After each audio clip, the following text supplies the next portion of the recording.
아무튼 우리 애국 지사분들이 또 여러분들이 이 아까 오시기 전에 좀 얘기를 했어요.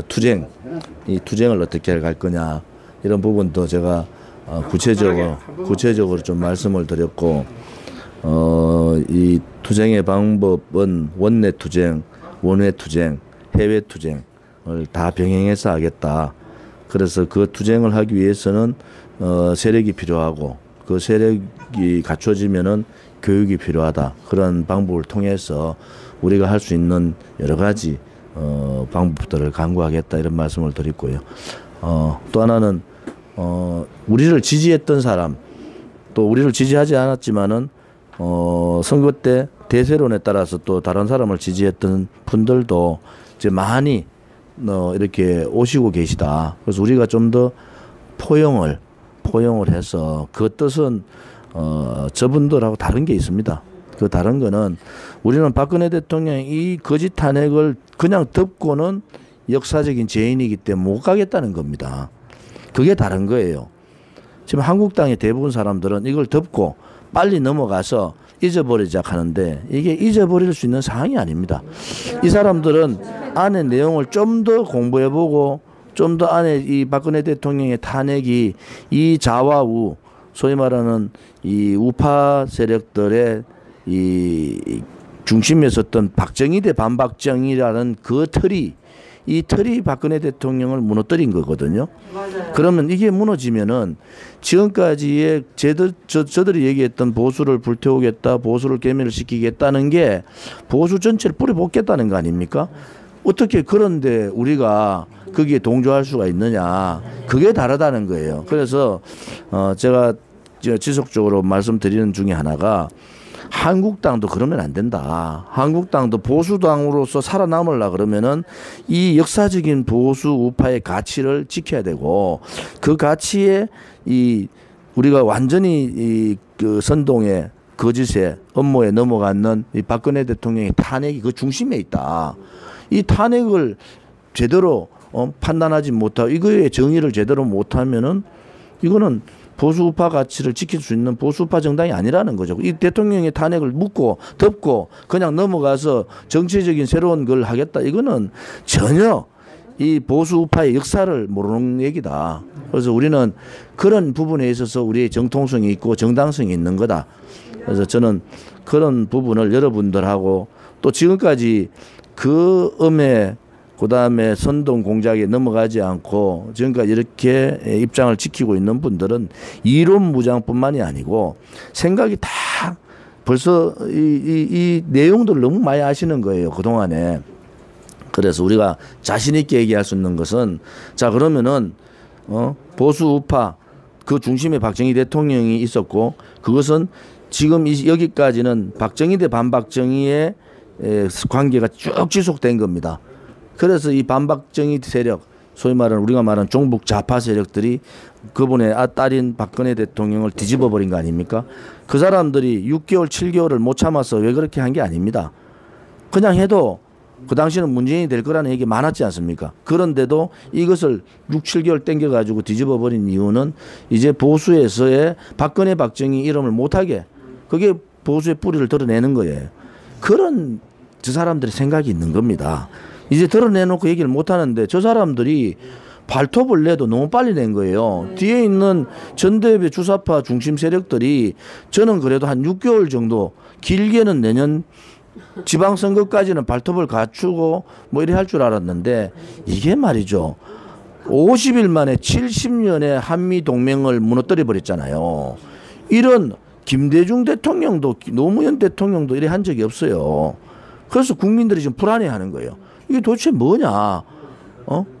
도대체 뭐냐? 거기에다가 오늘 법정에 가보셨지만은 거기에다가 이제 검찰에서 얘기하는 발표만 듣다가 또 100% 언론 조작, 편파 방송, 이 방송 언론만 듣고 보다가 이제 법정에 가니까 법정에서 하나하나 밝혀지는 거예요. 이게. 이제 국민들이 그 진실을 하나하나 알게 되는 거예요. 이게 도대체 뭐야 이런 상태이기 때문에 이게 이 국민들이 가만히 계시는 것 같아도 우리를 예의주시하고 있는 거예요. 국민들은 벌써 생각이 굉장히 높습니다. 그래서 저는 이 생각을 갖고 있는 국민들이 언젠가는 폭발하실 거다. 그러면 우리는 그분들하고 같이 할 수 있는 기본 토대를 만들어야 된다. 그렇게 하기 위해서는 이제 여러분들이 생각을 가지고 열의를 가지고 있는 열정을 가진 분들이 앞장설 수밖에 없다. 그래서 오늘 이게 젊으신 분들도 계신데 조금 50대, 40대, 30대, 20대까지도 이제는 생각들이 바뀌어갈 겁니다. 그것이 어느 시점이 될 거냐? 저는 그렇게 오랜 시점이 아닐까. 저는 그래도 조금은 시점을 좀 봐야 되겠다 이렇게 생각했는데 이게 뭐 지금 하는 일들을 보면은 지금 이런 거잖아요. 제가 서청대에서 얘기했지만 공무원을 17만 명을 들르면은 30년 동안에 600조의 돈이 들어갑니다. 그러면 박근혜 대통령 때 가장 잘한 개혁이 공무원 연금 개혁이에요. 그 공무원 연금 개혁을 통해서 30년 동안 330조를 절약시키는 겁니다. 그것을 한 방에 뒤집어 버렸잖아요. 330조의 배가 들어가는 공무원 17만 명을 5년 안에 하겠다는 거 아닙니까? 그럼 공무원 연금은 다 무너져 버린 겁니다. 이걸 지금 하겠다고 발표를 해서 그렇게 박근혜 대통령의 정책은 전부 다 반대로 가잖아요. 그 반대로 가는 건 좋다. 그 정책이 좋으면은. 그런데 이거는 엄청난 그 잘못을 한 거잖아요. 또 하나는 성과급제 폐지해 버렸어요. 왜? 제가 그 얘기했잖아요. 문재인 정부가 되면은 가장 걱정되는 것이 노동계는 민노총이 장악하고 교육계는 정교조가 장악할 거다. 이게 예상됐던 대로 그냥 가잖아요. 그 첫 번째가 성과연봉제입니다. 성과연봉제 간단하게 설명드리면 오늘 유튜브 방송 하시니까 이런 거예요. 공무원의 전체 이제 직장인들의 정년 연장을 2년 연장시켰습니다. 그럼 2년 연장을 시켰다는 것은 58세에서 60세로 바꿨다는 것은 무엇을 의미하느냐? 기득권 세력, 소위 말하는 노총, 민주노총을 중심으로 한 기득권 세력의 기득권을 지켜준 거예요.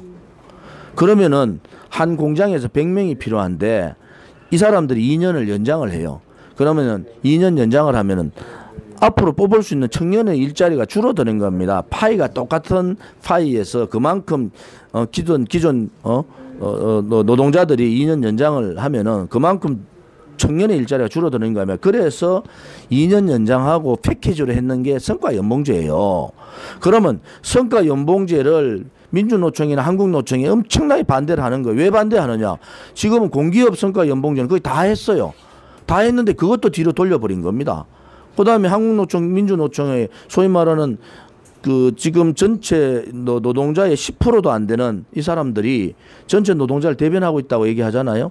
그런데 자기들이 기득권을 지키려니까 자기 노조원들이 2년 더 근무를 하는 건 좋은 거 아니에요.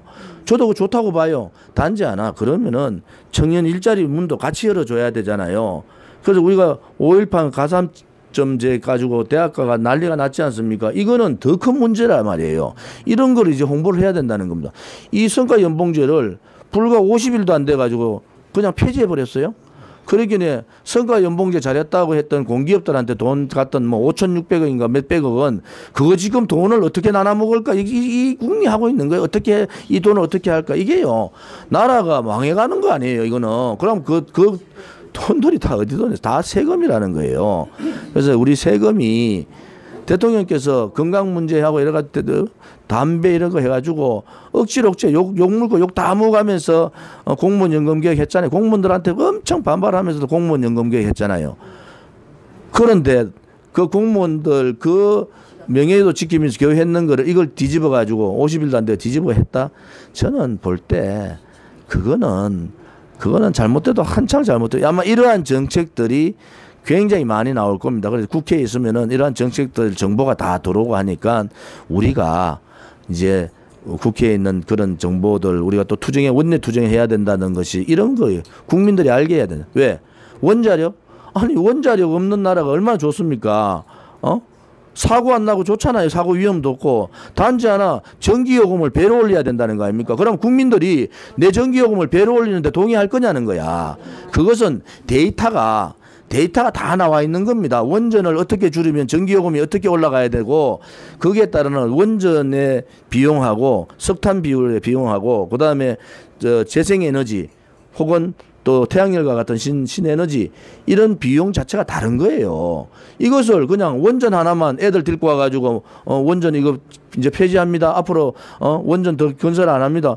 좋다 이거. 그러면은 설명을 해야 될 거 아니야. 그 전제로 우리가 원전 몇 개를 줄여 나가면은 전기요금을 얼마씩 올려야 됩니다. 이게 진실이잖아요. 전기요금 얘기는 안 하고 원전만 줄이겠다. 이것은 거짓이죠, 거짓. 그래서 이런 부분들을 우리가 국민들한테 이제는 홍보를 하고 알려야 될 부분이 되게 많다. 그냥 세상에 좋은 것만 하려면 누가 못하겠습니까? 위정자는 본인의 정책이 국민의 세금을 줄여주고 국민이 좀 더 행복한 생활을 하고 국민이 좀 더 안락한 자기 만족을 할 수 있는 나라를 만드는 게 위정자인데 그냥 좋은 것만 다 하면은 나중에 그 뒷감당은 누가 해야 되느냐? 우리 후배들이 우리 아들들이 다 세금으로 그거 다 물어야 되는 거예요. 세금을 다 물어야 되는 겁니다. 그래서 그런 부분들은 위정자의 기본 자세가 안 돼 있는 거예요. 위정자는 국민한테 욕을 먹더라도 이 국민들 전체가 또 우리 대한민국이 전체적인 한 단계라도 조금씩 발전해가고 좀 더 잘 사는 나라로 만드는 게 그분들의 책임인데 이게 그래 못하고 있단 말이에요. 그래서 그런 부분은 우리가 할 수 있는 목소리를 좀 내야 되겠다. 이런 말씀도 함께 드리겠습니다. 제가 오늘 여기 강의하러 온 건 아닌데 얘기하다 보니까 그래 된다. 예, 고맙습니다. 예.